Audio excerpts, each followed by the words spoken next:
Bonjour à tous, j'espère que vous allez bien. Donc, dans cette vidéo, on va voir les meilleures tendances crypto pour la prochaine hausse, GameFi, Memecoin et Layer 2. Depuis sa création, le marché des crypto-monnaies s'est révélé être un pôle d'innovation avec de nouvelles applications. Donc, on a des plateformes décentralisées, on a la GameFi qui s'est développée, on a la narrative IA qui s'est développée, on a également les élections américaines de novembre. Donc, on a pas mal de crypto-monnaies qui se sont développées dans ce sens avec la crypto-monnaie de Trump, la méga Trump, etc. Donc, pas mal de narratifs ont été créés pendant ce cycle. Et justement, le but, c'est de surfer tout simplement sur ces narratives. Donc, le but, c'est comme les métaverses, hein, quand la narrative métaverse est arrivée, que tout le monde en parlait, bah, ceux qui ont surfé sur la narrative métaverse en avant-premier, bah, c'est ceux qui sont devenus millionnaires, tout simplement grâce à des sandbox, grâce à des Axie Infinity, grâce à des Alice. C'est grâce à ça qu'ils sont devenus millionnaires, parce qu'ils ont surfé la narrative avant qu'elle devienne une hype et que tout le monde en parle. Eux, ils ont été avant-gardistes sur ça.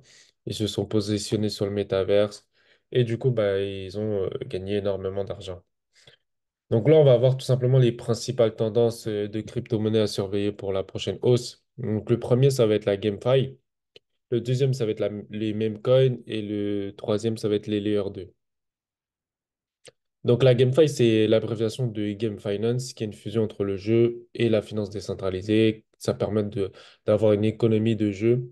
Et donc ça introduit le concept de jeu de play to earn que vous connaissez tous, où les activités sont, en fait, vous allez jouer à des jeux de manière à générer soit des actifs numériques, soit des objets rares, soit des tokens. Donc par exemple avec le Notecoin, donc il suffisait de taper sur son écran pour générer du Notecoin. Et donc voilà, ça c'est les play to earn et ça c'est ce qu'on appelle la narrative GameFi. Donc la narrative GameFi, elle a été tendance en 2024 puisqu'on a le Dogecoin qui a vraiment explosé. On a aussi d'autres crypto-monnaies basées sur la GameFi qui ont explosé, donc ça a été une bonne narrative. Et là, on a The Meme Game. Donc The Meme Game, c'est tout simplement en fait un projet donc, qui est basé sur la blockchain et qui va en fait permettre de jouer un play to earn basé sur les Jeux olympiques. Donc en fait, ils utilisent la narrative des Jeux olympiques de Paris 2024 et en même temps, ils utilisent donc la blockchain et la GameFi pour justement mettre ça en combo et donc utiliser plusieurs narratives. Et ça, c'est très puissant quand on utilise plusieurs narratives de manière voilà, à surfer sur toutes les tendances. Ensuite, on a le projet Playdog. Donc, le projet Playdog, c'est tout simplement un Tamagotchi, d'accord? Donc, qui va être sous forme, donc encore sur la blockchain. Et ce projet, j'en avais parlé sur la chaîne YouTube. Donc, tout simplement, si vous tapez Playdog, vous allez avoir plus de détails sur ce projet. Donc, également basé sur un Play to Earn. Donc, très intéressant pour 2024. Ensuite, on va avoir Shiba Shootout. Donc, Shiba Shootout, c'est basé sur narratif Memecoin, donc le Shiba Inu, GameFi, donc les Play to Earn, est basé aussi sur la narrative donc, des cowboys, des westerns. Donc voilà pourquoi Shiba Shootout. Il faut savoir qu'il y a des gens qui aiment énormément les jeux de fusil. Donc quand on est basé sur des narratives où on sait qu'il y a déjà une forte hype, c'est des projets qui peuvent exploser. Donc, en fait, il va tout simplement lancer son propre Play to Earn qui sera Shiba Sharpshooter, qui sera bientôt disponible pour les utilisateurs Android et iOS. Donc, on va pouvoir jouer sur iPhone. Donc, cette plateforme GameFi propose une expérience de jeu pleine d'action. Les joueurs peuvent gagner des jetons Shiba en rejoignant la communauté et en jouant à des jeux. Donc, il y aura plusieurs jeux. Donc, il y aura des modes de combat. Donc, ça, vraiment, c'est une narrative qui est assez intéressante, surtout dans le Play to Earn. Les gens, ils aiment beaucoup les jeux de combat. Et donc, ça permet aux joueurs d'améliorer leur personnage à l'aide de NFT. On a aussi cette chose qui est intéressante parce que le fait que les NFT, ils ont une utilité dans le jeu, bah, ça veut dire que plus ton NFT il sera puissant ou rare, plus donc il va te donner de privilèges dans le jeu. Et donc, plus l'NFT peut coûter cher. Donc, les premiers arrivés sur ce genre de projet, en surfant bien et en utilisant bien le gameplay et en comprenant bien et en étant fort, peuvent vraiment gagner beaucoup d'argent grâce à leur collection d'NFT dans le jeu. Donc là, ils vont proposer un programme de parrainage. Il y aura une histoire communautaire où le meilleur histoire reçoit des jetons. Un système de loterie où les détenteurs de jetons peuvent gagner d'importantes récompenses en crypto-monnaie. Au moment de la mise sous presse, le projet a réussi à lever plus de 880 000 dollars lors de sa prévente. Donc, c'est très, très gros projet. Ensuite, on va parler des meme coins. Donc, les meme coins, vous connaissez, hein, c'est tout simplement des crypto-monnaies qui ont pour base aucune valeur intrinsèque à part d'être une blague et d'avoir une sacrée communauté et une sacrée hype sur les réseaux sociaux. C'est aussi simple. C'est-à-dire, je crée un token, je l'appelle n'importe comment, je lui mets une belle image et je mets une grosse hype sur ce token en disant qu'il va faire 1 x 10. Et tous ceux qui montent sur ce token, bah voilà. C'est comme ça que fonctionnent les mêmes coins. Donc, on a Besdo, donc, qui est basé encore sur un chien. Donc, les chiens, c'est également, on va dire, dans les narratifs des meme coins, c'est quelque chose qui pète assez. On a, pour exemple, Shiba Inu, on a Dogecoin, on a WIF, Dog, Hat, on a... À chaque fois qu'il y ait le thème chien, généralement, les cryptos, ils explosent. Parce que les gens, ils aiment les chiens. Voilà pourquoi. Donc, du coup, on a basé, donc c'est une multi-chaîne. Donc, on a réseau Ethereum, Solana et Binance et Avalanche. Donc, voilà, ça sera sur plusieurs choses. Et c'est sur le thème des chiens. Donc, aujourd'hui, si vous regardez les meme coins, les tops, c'est les chiens. C'est les chiens qui sont en tête. Et là, maintenant, on a une narrative qui commence à se développer, c'est les crapauds. Parce qu'on a eu PP Unchained, PP Unchained, PP tout court, qui sont basés sur les crapauds. Donc, faut voir s'il y a un token même qui va sortir sur les crapauds, qui peut aussi, voilà, s'il prend le même exemple que PP, ça peut exploser. Ok, du coup, maintenant, on va voir Dogecoin. Donc, voilà, ça, c'est Dogecoin. Bon, après Dogecoin, il a pas mal d'expérience. C'est quand même la neuvième plus grande crypto-monnaie au monde. Alors qu'elle était parmi les 1000 cryptos, wesh, elle était dans les millièmes. Elle a passé tous les stades. C'est, c'est un truc de fou. Et il y a une très très grosse hype sur ce projet, mais à tout moment, la hype elle peut revenir.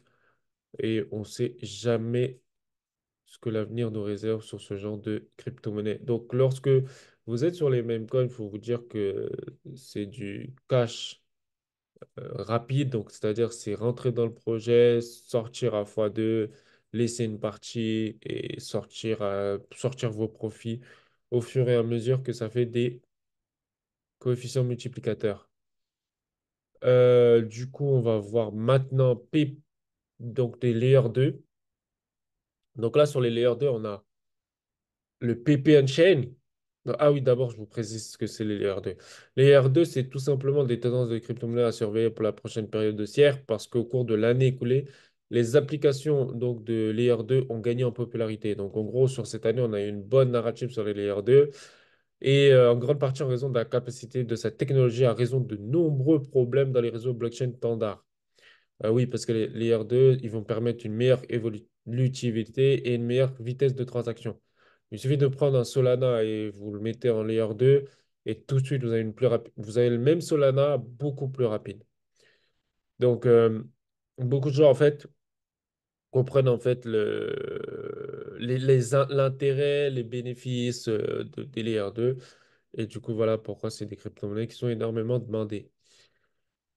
On a Chain. Donc, ça sera tout simplement la blockchain layer 2 de PP qui va tout simplement exploiter la technologie de PP Unchained. Ensuite, on va avoir Polygon. Bon, Polygon, il est assez vieux. Il a déjà fait beaucoup de preuves, mais c'est un réseau qui fait le taf. Donc, il vise à améliorer l'évolutivité, la vitesse et la rentabilité de la blockchain Ethereum. Donc, ça fait le taf. Et donc, à tout moment, on peut avoir une nouvelle hype. Donc, il faudrait surveiller en fait les Layer 2 qui sortent et mettre des billes quand une Layer 2 elle sort et qu'elle vous intéresse. Euh, donc là, on a d'autres projets également. Donc, on a d'autres tendances à suivre et à surveiller. On a la DeFi. À tout moment, un projet de DeFi peut péter.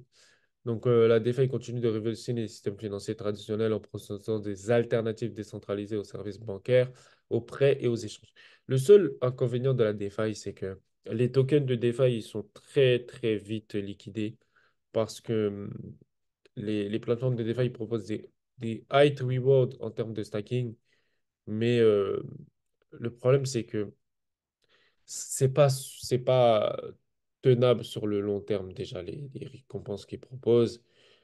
Et c'est beaucoup basé sur la hype. C'est-à-dire quand une DeFi elle sort, il y a une grosse hype, tout le monde gagne de l'argent et après, ça meurt. Ensuite, on a les NFT. Les NFT, il faut les choper quand ils sortent. C'est-à-dire vraiment, faut les choper au lancement. C'est-à-dire soit vous les chopez au mint, soit vous les chopez au listing. Et encore, au listing, on peut être déjà en x2, donc c'est-à-dire il peut être déjà trop tard. Mais après un listing, si par exemple le projet a une grosse hype, grosse com, et là, même au listing, il peut faire encore un x4, x5, x10, x20. Donc, vraiment, mais le mieux, c'est d'être au mint. Ensuite, on a les CBDC, donc ça, c'est tout simplement les monnaies numériques voilà, des banques. Ensuite, là, on a les projets d'interopérabilité tels que Polkadot, Cosmos qui vont permettre tout simplement d'avoir une communication et un transfert d'actifs transparents entre différentes blockchains. Ça permet de favoriser l'innovation et l'adoption des crypto-monnaies. On a les crypto-monnaies vertes telles que Chia. On a les DAO. Donc, les DAO en 2022 et 2021, il y en a, ils ont explosé pas mal, hein. Donc, à surveiller. Et on a les jetons BRC20. Donc, franchement, les jetons BRC20 tels que BNB, tels que Base, c'est des projets pareils. Ça a de très, très gros potentiel parce que ça attire beaucoup de capitaux.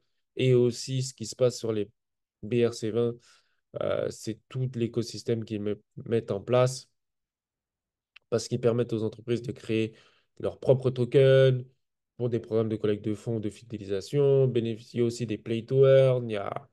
Franchement, c'est très, très puissant les jetons BRC20.